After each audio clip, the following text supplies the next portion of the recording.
Battle Through the Heavens Season 5 Episode 152. Of course, here is the full text converted into English, with corrected sentence structure and all details retained as requested. Unexpectedly, Gu Yuan, one of the supreme beings of the Douqi continent, upon meeting Xiao Yan for the first time, told his prospective son-in-law not to get intimate with Xun'er. Such a strange request made the young man so embarrassed that he wished the ground would swallow him whole. While Xun'er attended a meeting with the Gu clan's elder council, Xiao Yan was on a mountain peak, recovering the Douqi he had depleted in his battle with the demon puppet. Unexpectedly, he encountered a middle-aged man of incredibly terrifying strength. When Xiao Yan learned that this man was none other than Xun'er's father, he was completely stunned. He knew from Xun'er that her father was not only the patriarch of the Gu clan, but also one of the supreme beings at the very pinnacle of the Douqi continent. Xiao Yan never would have imagined that such a powerful figure would appear before him in such an ordinary manner. Seeing his dumbfounded expression, the middle-aged man smiled. "Very surprising, isn't it?" he said. "My name is Gu Yuan. Speaking of which, we had already met when you were born, it's just that no one knew my identity at the time." Hearing this, Xiao Yan was even more astonished. He could never have imagined that he had already met the immensely powerful patriarch of the Gu clan when he first came into this world. When Xiao Yan learned that Gu Yuan had come because of his relationship with Xun'er, his heart sank, fearing that this powerful figure, like the other elders, would disapprove of them being together. Thankfully, Xiao Yan's future father-in-law was quite reasonable. Gu Yuan said that as long as Xun'er liked him, he, as her father, would naturally like him too. He acknowledged that while Xiao Yan's strength was still a ways off from the strongest of the Gu clan's younger generation, his achievements were already quite impressive, especially considering his depleted Dou Di bloodline. Clearly, the patriarch was rather satisfied with his prospective son-in-law. That being said, Gu Yuan still stated that if he had known this would be the outcome, he would not have sent Xun'er to the Xiao clan back then. In the end, not only did he fail to get the Tushi ancient god's jade, but he also lost his daughter with a god-rank bloodline in the process. He remarked that this deal was truly a huge loss. In response, Xiao Yan could only chuckle to himself, not daring to say a word. Although Gu Yuan said he wouldn't interfere in their relationship, he needed Xiao Yan to promise him one thing. Xiao Yan wondered what it could be. "Don't worry, it's not that difficult," Gu Yuan assured him. "I only hope that in the future, when you are with Xun'er, you let her remain a virgin before she reaches the Dousheng level." Hearing Gu Yuan's bold words, Xiao Yan's face instantly turned awkward. He never, ever expected the man would make such a bizarre request. "Do I look like the type of person who's that impatient?" he thought. Young people are bound to have their impulsive moments," Gu Yuan said. "The two of you aren't together often."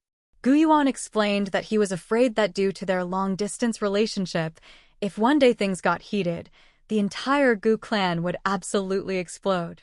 Moreover, because Xun'er possesses the god-rank bloodline that has only appeared in the Gu clan once in 1,000 years, it would inevitably damage her bloodline if Xiao Yan, an outsider, were to have relations with her before she reached the Dousheng level. If the Gu clan elders found out, they would definitely not let Xiao Yan off lightly.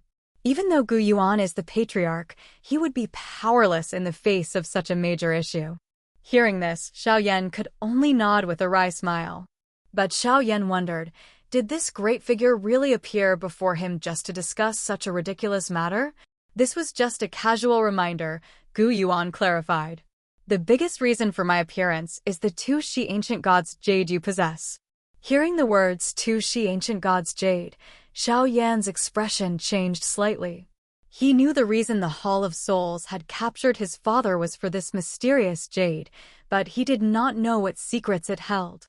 According to Gu Yuan, the ancient jade was left behind by the last Tushi ancient emperor on the Douqi continent.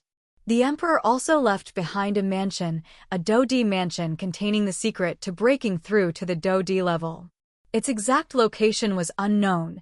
They only knew that collecting all 8 pieces of the jade was the key to opening it.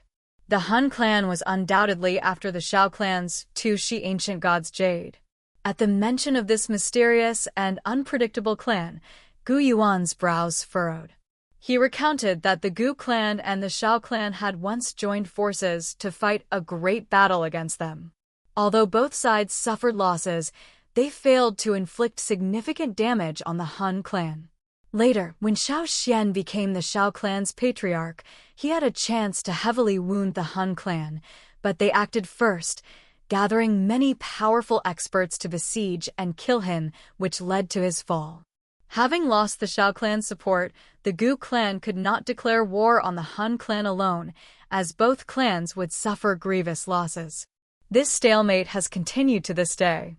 However, judging from the Han clan's recent actions concerning the jade, it seemed they were getting restless. If they managed to obtain all the pieces, their strength would soar, breaking the current balance of power.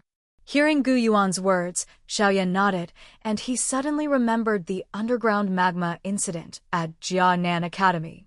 The two Shi ancient gods jade in his possession had reacted there. He wondered if the end of that magma world was the hidden location of the Dou Di mansion.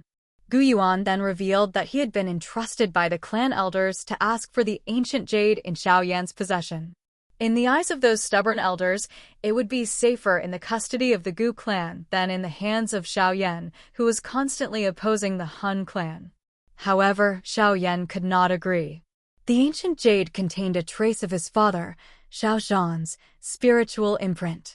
He needed it to determine if his father was alive or dead. If the worst happened and the Hall of Souls was about to kill his father, he would not hesitate to use the jade as a bargaining chip to get him back. Therefore, Xiao Yan would absolutely not hand it over to the Gu clan. Gu Yuan seemed to have expected this answer and nodded helplessly, admitting the proposal wasn't his to begin with. He suggested that they could discuss the matter of the ancient jade in detail after Xiao Yan came out of the heavenly tomb. Just as Xiao Yan was about to speak, he saw Xun'er flying over in a hurry from the distance. Seeing his daughter's anxious state, Gu Yuan smiled helplessly. A grown daughter can't be kept at home, he sighed. Seeing how anxious she is, she's probably worried about what I might do to you. After saying that, he reminded Xiao Yan to be sure to protect the two Shi ancient gods jade, and then he instantly vanished. At the same time, Xun'er arrived in front of Xiao Yan with a worried expression. "Brother Xiao Yan, are you okay?" she asked. "Just now, that man was your father, Patriarch Gu Yuan." "I knew it," Xiao Yan replied. "Patriarch Gu Yuan didn't say anything to stop us. He just talked to me about some matters related to the Xiao clan." "He really didn't say anything about us?" Xun'er pressed. When Xun'er learned from Xiao Yan about the specific matter Gu Yuan had instructed him on, her cheeks instantly turned crimson, and she let out a sigh of relief. If even her own father had voiced his opposition, Xun'er would have been caught in an impossible dilemma. Fortunately, everything was moving in a good direction. She then revealed that she had secured his qualification to enter the heavenly tomb. Now, all they needed to do was wait for it to open. Hearing this, a flash of joy crossed Xiao Yan's eyes. His only worry had been that the Gu clan elders would use various excuses to prevent him from entering. It seemed that Xun'er's rushed trip back to the Gu clan had been related to this matter. Thinking about how much the girl had worried for his sake, Xiao Yan pulled her into a tight embrace. Breathing in her faint, fresh scent, he felt as if all the fatigue of the past days had quietly disappeared.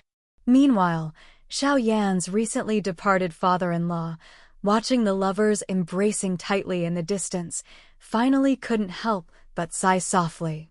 "Xiao Xian," he murmured, "you were one move ahead after all." Of course, here is the second text converted into English, with corrected sentence structure and all details retained.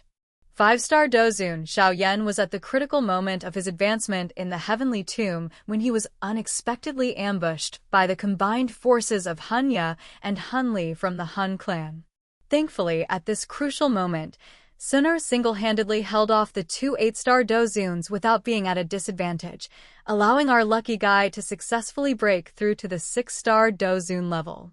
After Xiao Yan and Xun'er entered the heavenly tomb, they teamed up to defeat the energy bodies on the third level, obtaining their energy cores to increase their strength. Their harvest over the following 2 months was quite abundant. Unfortunately, the energy bodies on this level were too low grade. While they initially helped Xiao Yan's strength improve, the effect gradually became negligible as he absorbed more cores. As for Xun'er, she gave all the cores she obtained to Xiao Yan from the very beginning, as absorbing them no longer had any effect on her at her level of strength. It seemed they had to proceed to the second level to find higher-level energy bodies. After a 4-month journey, they arrived at the entrance to the second level. Xun'er expressed her worry because the second level was far more dangerous than the first. Furthermore, her brother Xiao Yan had absorbed a lot of energy and was now at the peak of the 5-star level, ready to break through to 6-star at any moment. Xun'er suggested that Xiao Yan complete his breakthrough before they entered. Xiao Yan agreed and slowly entered a meditative state, as breaking through on the more dangerous second level could invite unexpected trouble. Seeing him close his eyes, Xun'er stood guard within a 100-meter radius. However, after nearly 2.5 hours, a cold wind swept into the area. Xun'er, who was on a boulder, abruptly opened her eyes. "Since you're here, why bother hiding?" she called out. "People of the Han clan, have you become so pathetic?" As her voice fell, 2 black-robed figures slowly landed not far from her. When she recognized them, she snapped, "Hanya, you have a lot of nerve. What's there to be brave or cowardly about?" Hanya retorted, "Your identity holds no deterrence for me. I know dealing with you is difficult, so my target this time is not you, but him." To kill Xiao Yan, Hanya had not only secretly followed them for months, but had also brought along Hunli, a fellow clansman and an 8-star Dou Zun. It was said that quite a few of the Gu clan's younger generation had died at Hunli's hands in the secret clashes between the 2 clans. Although Hanya knew how formidable the Gu clan's prize prodigy was, he didn't believe Xun'er alone could fend off a simultaneous attack from 2 8-star Dou Zuns while Xiao Yan was in the middle of a breakthrough. "You're welcome to try," Xun'er replied with a cold laugh. "As you wish," Hanya sneered. "Hunli, let's attack together and kill him." As the 2 charged, Xun'er's golden flames erupted without restraint. After a few exchanges, Hanya realized that, even with both of them attacking, they couldn't severely injure or kill Xun'er in a short amount of time. With Xiao Yan on the verge of succeeding in his breakthrough, they would be in serious trouble. So, Hanya ordered Hunli to attack Xiao Yan directly. Xun'er's expression changed drastically, and she quickly darted towards Xiao Yan's location. However, she was intercepted by countless black chains summoned by Hanya, which she shattered with an eruption of her inner golden flames. Seeing this, Hanya's expression changed slightly. He deduced that he would surely be defeated by Xun'er in a one-on-one fight. However, a cold sneer appeared on his lips because Hunli had already arrived in front of the meditating Xiao Yan. Seeing this, Xun'er's face turned deathly pale. Just as the golden flames in her eyes were about to surge out madly, Xiao Yan, who had been sitting cross-legged, fiercely opened his eyes. With a lightning-fast palm, he struck out at Hunli, Great Heaven Creation Palm. Watching the black hole-like light halo rapidly expanding towards him, a flicker of shock passed through Hunli's eyes. He never expected that this guy, in the instant he opened his eyes, would unhesitatingly unleash a Dou skill of such power. He estimated that if he were hit by it, he would be severely injured. As this thought flashed through his mind, a ruthless glint crossed Hunli's eyes. "Soul Blast!" he shouted as powerful soul bodies burst from his palm and exploded. Although he successfully blocked Xiao Yan's attack, Hunli was hit by the terrifying residual energy wave and sent flying, coughing up a mouthful of blood. Seeing that Xiao Yan was unharmed, Xun'er let out a sigh of relief. But when she saw the injured Hunli being sent flying, her killing intent surged. "Since you dared to strike, you can leave your life behind," she declared.